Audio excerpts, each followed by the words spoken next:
सियालकोट शहर के एक सरकारी स्कूल में मौत जैसा सन्नाटा छाया हुआ था। तभी एक तेजी से चलती हुई बाइक उस स्कूल के गेट के ठीक सामने आकर रुक गई। बाइक में 2 लोग सवार थे, राहुल और प्रीति। तुमने बाइक यहाँ क्यों रोक दी?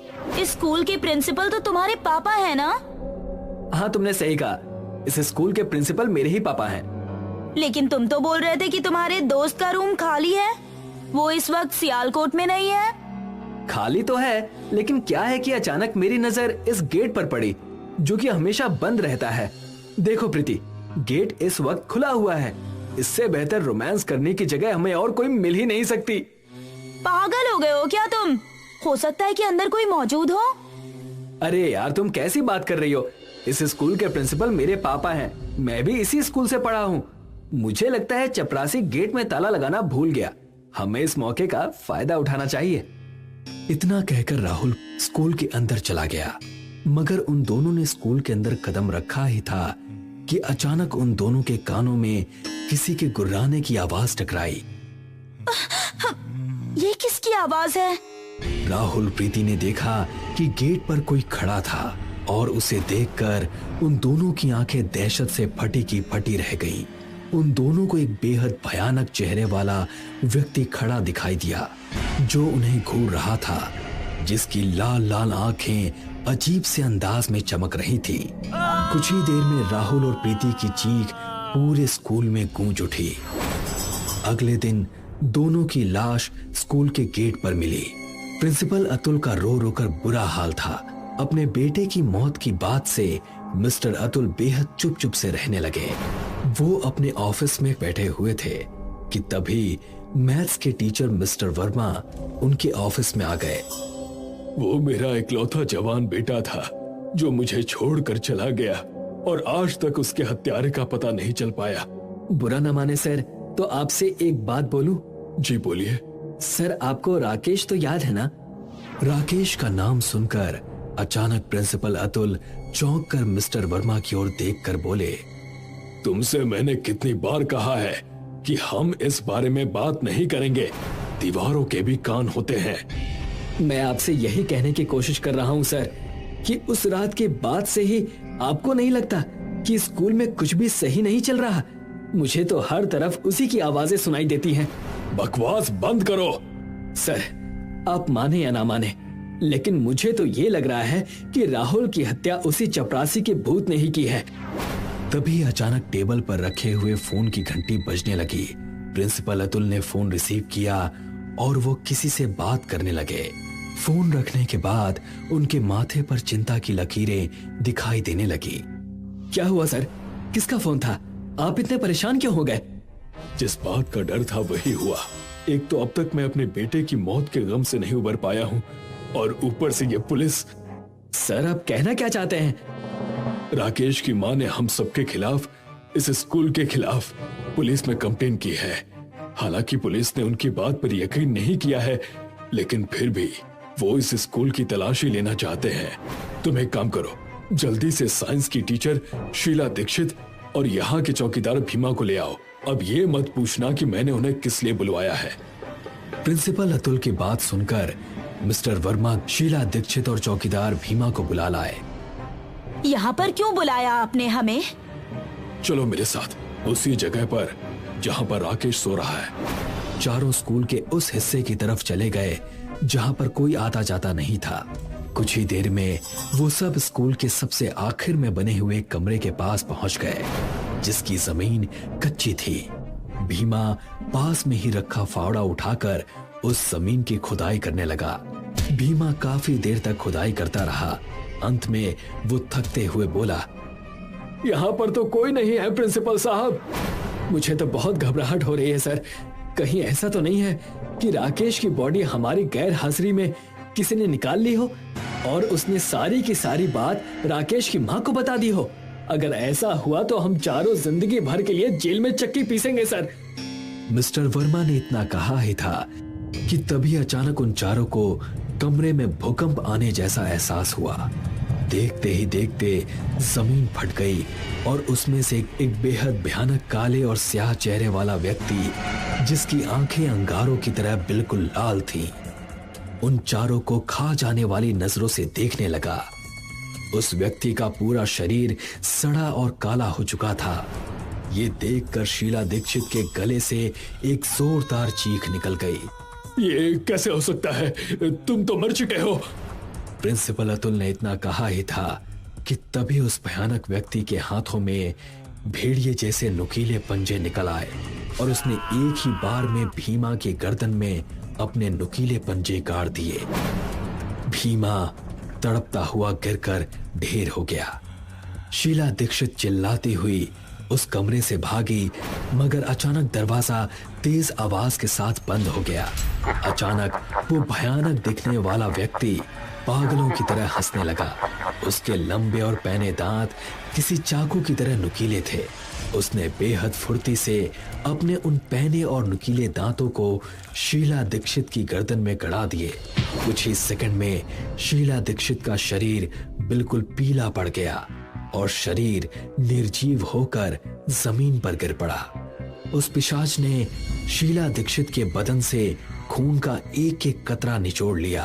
तभी मिस्टर वर्मा जमीन पर घुटनों के बल बैठ गए। हमें माफ कर दो राकेश, मेरा इसमें कोई कसूर नहीं था। सच तो यह है कि मैं तुम्हें नहीं मारना चाहता था। तुम्हें अगर मारना है तो इस प्रिंसिपल को मारो। हम सब इसी के बहकावे में आ गए थे। क्या बकवास कर रहे हो तुम? जब अपनी जान पर बनाई तो तुम मुझे दोषी ठहराने लगे। मगर उस भयानक चेहरे वाले ने मिस्टर वर्मा की कोई बात नहीं सुनी। उसने अपने हाथों से मिस्टर वर्मा का गला दबोच लिया। तभी अचानक दरवाजा धड़ाम की आवाज से खुल गया। प्रिंसिपल ने देखा कि उनके सामने पुलिस सियालकोट के इंस्पेक्टर वरुण और ठीक उसके बगल में एक बूढ़ी औरत खड़ी हुई थी। इंस्पेक्टर वरुण की आंखें दहशत से फटी की फटी रह गईं। उस भयानक व्यक्ति ने इंस्पेक्टर की आंखों के सामने देखते ही देखते मिस्टर वर्मा की गर्दन उखाड़कर जमीन पर फेंक दी। इस खौफनाक मंजर को देखकर प्रिंसिपल अतुल तुरंत इंस्पेक्टर के पास जाकर गिड़गिड़ाने लगा। मुझे बचा लीजिए इंस्पेक्टर, मुझे गिरफ्तार कर लीजिए, मैं जेल जाने को तैयार हूँ। कौन है ये भला? इसने तो तीनों लोगों को मार डाला। ये कोई और नहीं बल्कि हमारे स्कूल का चपरासी राकेश है। राकेश 1 साल पहले ही हमारे स्कूल में चपरासी बनकर आया था। ये एक बहुत ईमानदार व्यक्ति था और हम सब बेईमान। राकेश ने हम चारों को स्कूल के खाने में मिलावट करते हुए देख लिया था। उसे ये भी पता चल गया था कि हम चारों मिलकर सरकार की तरफ से मिल रही बच्चों की स्कॉलरशिप में भी घोटाला करते हैं। राकेश ने हम सबको पुलिस से पकड़वाने की धमकी दी। एक रात मैंने मिस्टर वर्मा और शीला दीक्षित ने राकेश को धोखे से बुलाकर इसी कमरे में भीमा से उसकी हत्या करवा दी और उसका शव इसी जमीन में दफना दिया। मैं अपना जुर्म कबूल करता हूँ। प्रिंसिपल के इतना कहते ही अचानक राकेश का भयानक शरीर हवा में विलीन हो गया और उस बूढ़ी औरत की आंखों से आंसू बहने लगे। पुलिस ने स्कूल के प्रिंसिपल को अरेस्ट कर लिया। पापा, अब मैं 12th क्लास में आ गई हूँ। मुझे पता है शालू बेटा। मुझे लगा आपको शायद ध्यान भी ना हो। आप घर पर वैसे भी बहुत कम रहते हो। मुझे अपनी कोचिंग लगवानी है। इतनी सी बात? अरे मनोहर शर्मा मेरे दोस्त हैं, शहर के सबसे रईस आदमी हैं। उनके अंडर में नताशा कोचिंग सेंटर चलता है। मैं वहीं तुम्हारी बात करके आता हूँ। शालू के पापा नताशा कोचिंग सेंटर जाते हैं। रात के 10 बज जाते हैं, लेकिन शालू के पापा घर नहीं लौटते। तेरे पापा कहाँ रह गए? जरा फोन तो कर। शालू फोन लगाती है, पापा फोन नहीं उठा रहे। शालू और शालू की मम्मी नताशा कोचिंग सेंटर पहुँचते हैं। वो देखते हैं कि क्लासरूम में शालू के पापा की लाश पंखे से लटकी हुई है। शालू चिल्ला पड़ती है, शालू के पापा को किसने मारा? क्या है नताशा कोचिंग सेंटर का राज? आइए सुनते हैं कहानी भूतिया कोचिंग सेंटर। रमेश का परिवार उत्तर प्रदेश के बरेली जिले में रहता था। रमेश एक प्राइवेट स्कूल में टीचर था। पापा आज ड्यूटी से लौट कर आइएगा तो मोमोज लेते आइएगा। ठीक है बेटा। रमेश ड्यूटी से लौट कर आता है तो उसका चेहरा उतरा हुआ था। क्या हुआ, इतने उदास क्यों हो? स्कूल बंद हो रहा है, मेरी नौकरी चली गई। पापा आप एक कोचिंग सेंटर खोल लो, आपको मैथ्स बनानी आती है और कोचिंग सेंटर में अच्छी कमाई भी है। मेरे कोचिंग वाले सर को देख लो, महीने में लाखों की इनकम है। रमेश एक प्लॉट खरीदकर वहां अपना कोचिंग सेंटर बनवाता है और उसका नाम रखता है नताशा कोचिंग सेंटर। रमेश बहुत मेहनत और लगन से अपने स्टूडेंट्स को पढ़ाता है, इसीलिए कुछ ही दिनों में उसका कोचिंग सेंटर अच्छा चलने लगा। शहर के सबसे बड़े बिजनेसमैन मनोहर शर्मा की नताशा कोचिंग सेंटर पर नजर पड़ गई। अगर ये कोचिंग सेंटर अपना हो जाए तो बहुत प्रॉफिट होगा। एक दिन मनोहर रमेश के घर पहुंचता है। नताशा कोचिंग सेंटर तुम्हारा ही है? हाँ जी, बताइए।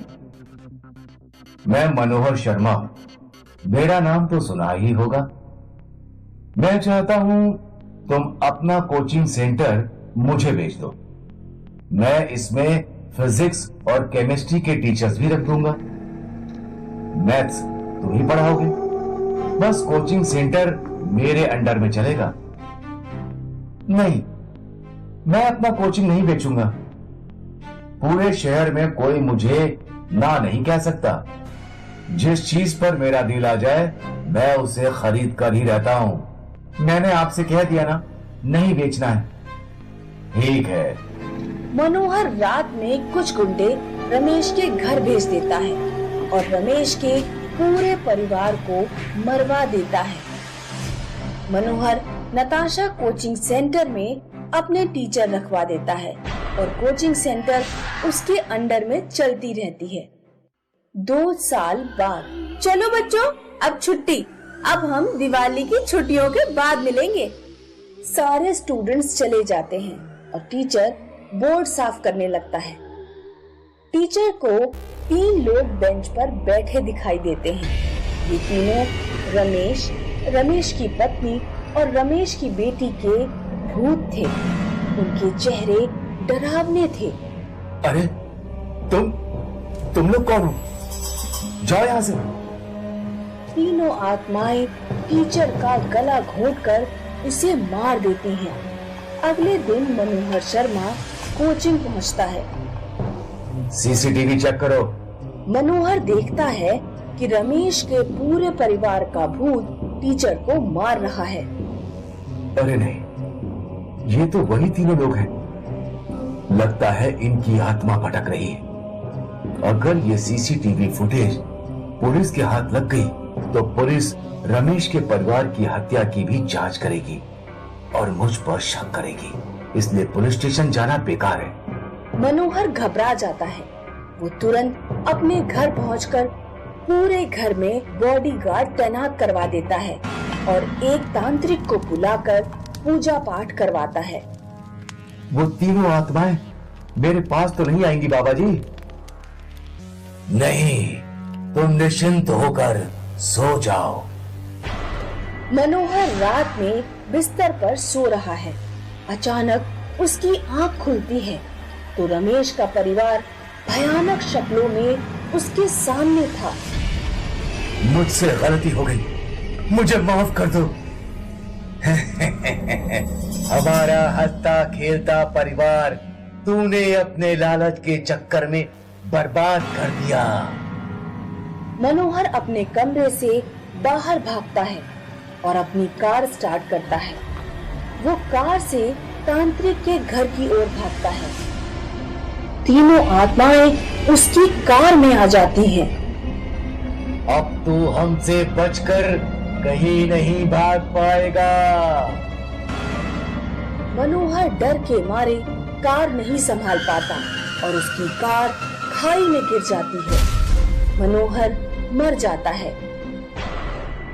आज भी नताशा कोचिंग सेंटर में रमेश की आत्मा भटकती है और लोग वहां जाने से डरते हैं। आजमगढ़ के एक घर में रात में चीखने चिल्लाने की आवाजें आती थीं। बचाओ बचाओ बचाओ बचाओ बचाओ हमें। और ऐसा क्यों है, आइए जानते हैं। रामानुज और उसका परिवार मद्रास के एक छोटे गांव में रहते थे। अम्मा, हमको आजमगढ़ जाना ही होगा, मेरा ट्रांसफर हो गया है। तू और तेरी बीवी जाओ, मैं और स्वरा यहीं रहेंगे। पर अम्मा, मैं तुम्हारे बगैर और अपनी गुड़िया के बगैर कैसे रह सकता हूँ? वो मुझे पता नहीं, मैं यहीं पैदा हुई हूँ और यहीं मरूंगी। वैसे भी मुझे नॉर्थ इंडिया नहीं जाना, वहाँ का रहन सहन और हमारा रहन सहन बहुत अलग है। और हमारी कुलदेवी वो भी तो यहीं है। मैं नहीं आ रही। तुझे चाहिए तो तू अपनी बेटी स्वरा को भी ले जा। वैसे भी वो बड़ी हो गई है। गांव में कॉलेज कहाँ है, वहाँ शायद इसकी पढ़ाई अच्छे से हो। अम्मा, क्या यह तुम्हारा आखिरी डिसीजन है? हाँ। रामानुज के लाख मनाने के बावजूद उसकी माँ आजमगढ़ आने के लिए तैयार नहीं थी, तो रामानुज, उसकी पत्नी और बेटी तीनों तैयारी करने लगे। स्वरा, याद रहे, वहाँ जाकर हमारे संस्कार भूलना मत और रोज कुलदेवी की पूजा करना, वरना वो नाराज हो जाएंगी और कुलदेवी को मनाना बहुत मुश्किल है। जी दादी। और अगले दिन रामानुज अपनी पत्नी और बेटी के साथ सरकारी गाड़ी में निकल पड़ा। पर उन्हें क्या पता था कि उनके साथ क्या होने वाला था। वो लोग तो बहुत खुश थे। कितना अच्छा होता ना अगर अम्मा हमारे साथ आती तो। तू तो अम्मा को जानती है, कितना समझाया मैंने, लेकिन वो माने तब ना। खैर, तुम बस ये याद रखो कि हमें जल्द से जल्द उन गांव वालों के साथ घुल मिल जाना है। हाँ हाँ, मुझे पता है। और आपको स्वरा के लिए नया कॉलेज ढूंढना है। वो मैंने अपने कलीग को बोल दिया है। हमारे जाते ही वो स्वरा का एडमिशन अच्छे कॉलेज में करवा देगा। रामानुज और उसके परिवार को आजमगढ़ पहुंचते पहुंचते सूरज ढल गया। जब वो लोग गाड़ी से नीचे उतरे तो उन्होंने चंद्रमा को देखा और नमस्कार किया। तभी उसका ऑफिस का कुलीग वहां पहुंचा। आपका सफर कैसा था? ठीक था, बस थोड़ी थकान हो गई है। अभी आप लोग गाड़ी से उतरे तो आपने किसे नमस्कार किया? अच्छा, वो हमारे कल्चर में चंद्रमा को भी नमस्कार करते हैं, जैसे सुबह सूर्य देवता को करते हैं। अच्छा, लेकिन थोड़ा ऑड नहीं है चंद्रमा को नमस्कार करना? हमारे यहाँ तो सभी करते हैं, इसलिए हमारे लिए तो ये कॉमन है। अच्छा विवेक, कल सुबह किसी पंडित जी को बुलवा दो। सबसे पहले घर में कुल देवी की मूर्ति की स्थापना करनी है। हाँ हाँ, वो मैंने पंडित जी को बोल दिया है। वो सुबह 6 बजे आ जाएंगे। तब तक आप सब लोग रेस्ट कर लीजिए। मैंने खाना भी टेबल पर रेडी रखा है। Thank you Vivek, so kind of you. Vivek वहाँ से चला गया। रामानुज और उसका परिवार घर के भीतर गया। सफर की वजह से उन्हें बहुत भूख लगी थी, तो वो फ्रेश होकर सीधे खाना खाने बैठे। अम्मा, डोसा नहीं है? स्वरा, ये नॉर्थ इंडिया है बेटा, यहाँ डिनर में डोसा नहीं खाते। पर हम तो खाते हैं ना। तुम अभी ये पराठा और सब्जी खा लो, कल मैं तुम्हें डोसा बनाकर खिलाऊंगी। स्वरा को ना चाहते हुए भी पराठा और रोटी खानी पड़ी। फिर वो लोग अपने अपने कमरे में जाकर सो गए। अगली सुबह पंडित जी आए कुल देवी की मूर्ति की स्थापना करने। जजमान, आपकी कुल देवी की मूर्ति की स्थापना करनी है ना? हाँ हाँ, आप अंदर आइए। पंडित जी पूजा घर में मंत्रों का जाप करने बैठ गए। कुल देवी की मूर्ति लाइए और एक टॉप में दूध भी लाइए। रामानुज की पत्नी दूध का बर्तन लेकर आई और रामानुज एक लाल कपड़े में लिपटी हुई कुल देवी की मूर्ति लेकर आया। रामानुज ने वो मूर्ति पंडित को दे दी। पंडित ने मूर्ति का दूध से अभिषेक किया। ऐसी मूर्ति मैंने पहली बार देखी है। कौन सी देवी की प्रतिमा है ये? ये रुद्र भैरवी की मूर्ति है। रुद्र भैरवी की मूर्ति तो ज्यादातर तांत्रिक और अघोरी पूजते हैं ना? नहीं नहीं पंडित जी, हमारे गांव में सभी लोग रुद्र भैरवी को ही पूजते हैं। ठीक है, मैं मूर्ति की स्थापना करता हूँ। पंडित जी ने मंत्रों के साथ मूर्ति की स्थापना कर दी। फिर वो अपनी दक्षिणा लेकर वहाँ से चले गए। जब मंदिर में रामानुज के पड़ोसी आए तो पंडित जी ने उन्हें बताया, संभल कर रहना, तुम्हारे बगल वाले शायद तांत्रिक हैं। वो तो बहुत सीधे साधे दिखते हैं। ये लोग तांत्रिक हैं क्या? पता नहीं, पंडित जी तो बोल रहे थे। वो देखो, वो लोग छत पर खड़े रहकर चंद्रमा को नमस्कार कर रहे हैं। फिर तो ये लोग पक्का तंत्र मंत्र वाले होंगे। पड़ोसी आपस में फुसफुसाने लगे। फिर एक दिन पड़ोसियों ने एक सभा बुलाई। हमें ऐसे तंत्र विद्या वालों को हमारे मोहल्ले में नहीं रहने देना चाहिए। मुझे तो बहुत डर लग रहा है। मैंने तो सुना है ये तंत्र मंत्र वाले बच्चों की बलि भी देते हैं। मेरा तो सोचकर ही मन घबरा रहा है। हम लोगों को इन्हें इस मोहल्ले से निकाल देना चाहिए। हाँ, निकाल देना चाहिए। हाँ, निकाल देना चाहिए। हाँ, निकाल देना चाहिए।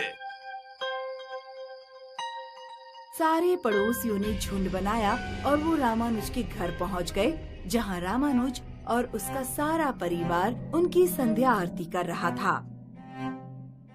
क्या हुआ? कोई प्रॉब्लम? प्रॉब्लम तुम लोग हो। तुम लोग तंत्र मंत्र करते हो। हम तुम जैसे लोगों को हमारे मोहल्ले में नहीं रहने दे सकते। तुम्हें ये मोहल्ला छोड़ना ही होगा। नहीं नहीं, आप लोगों को कुछ गलत फहमी हुई है। हम ऐसा कुछ नहीं करते। फिर ये मूर्ति? ये हमारी कुलदेवी रुद्रा भैरवी की मूर्ति है।